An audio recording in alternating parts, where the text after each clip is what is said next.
Herzlich willkommen zu meinem Spot-Report in Esposende in Portugal.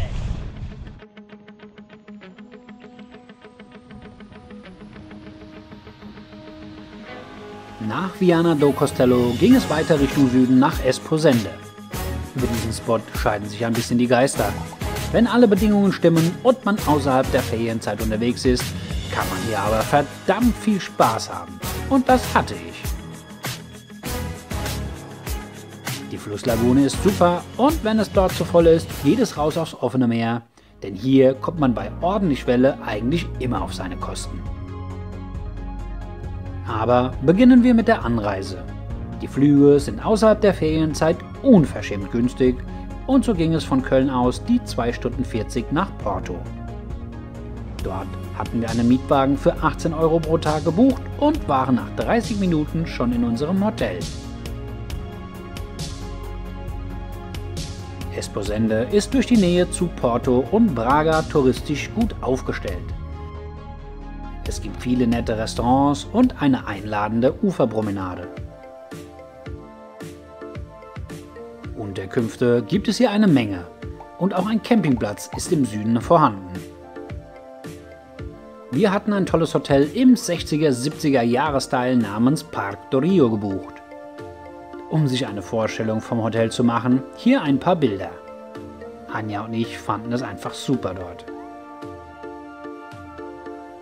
Das Hotel hat eine einigermaßen gute Lage, also ca. 300 Meter zum Meerstrand links, aber ca. 20 Minuten Fußweg zum Flachwasserspot am Rio Cavado.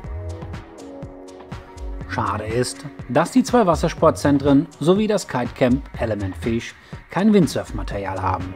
So musste meine Freundin Anja heute mal zuschauen.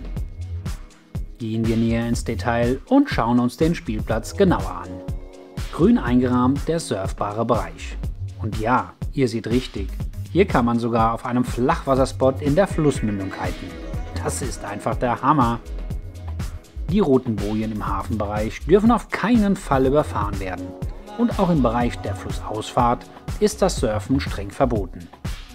Nach links rein, ins offene Meer und in die Wellen kann jeder, der etwas unter sich hat, was ihn trägt.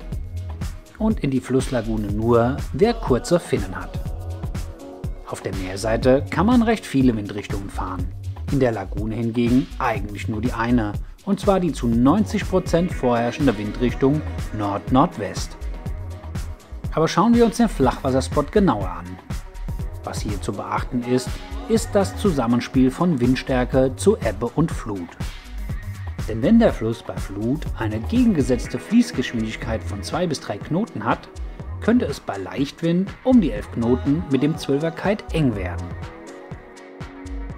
Hier in der Szene sieht man, außer natürlich mein Gepose, die recht schnelle Strömung vorne im Bild.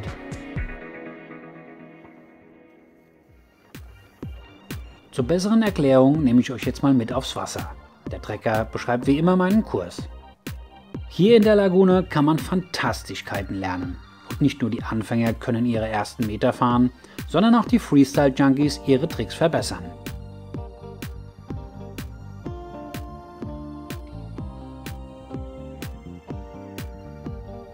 Damit ihr auch versteht, was ich in meiner Euphorie am Schreien bin, hier die Übersetzung dazu.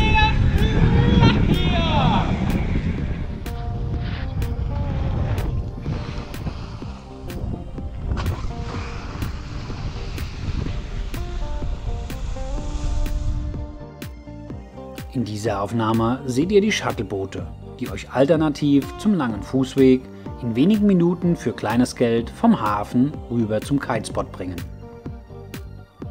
Hier gibt es aufgrund des Naturschutzgebietes keine Infrastruktur. Ihr solltet also Sonnencreme und Verpflegung sowie ausreichend Getränke für den Tag mit im Gepäck haben.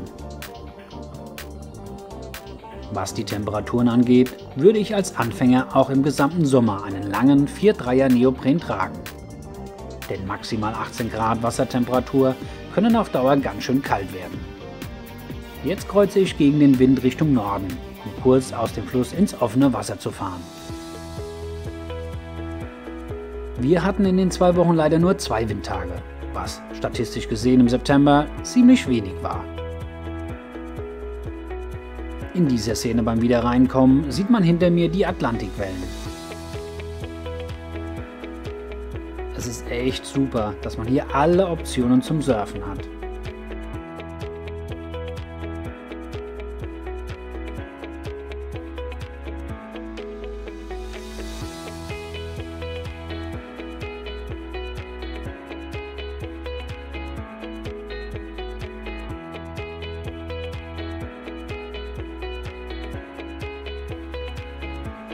Nach 9 Kilometern bin ich wieder zurück am Startpunkt und gehe gleich nochmal rüber auf die Meerseite. Vorher noch ein paar Zusatztipps und Infos zum Spot.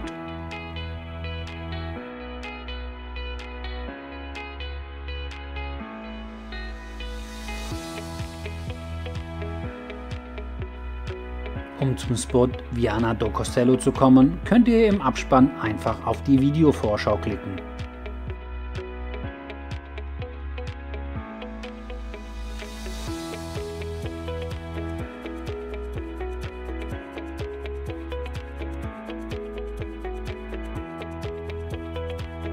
Durch das die Meerseite eine relativ gerade Küstenausrichtung und in Teilen ein vorgelagertes Riff hat, finde ich die Bucht von Viana do Castelo weiter nördlich um einiges besser zum Wellenabreiten.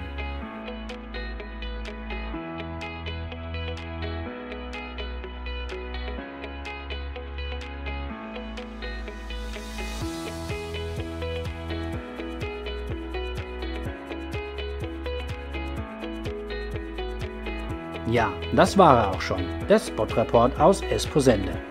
Mir hat es bisher in Portugal so gut gefallen, dass ich plane, im nächsten Jahr nochmal mit dem Womo herzukommen, um weitere Spots in der Umgebung zu testen.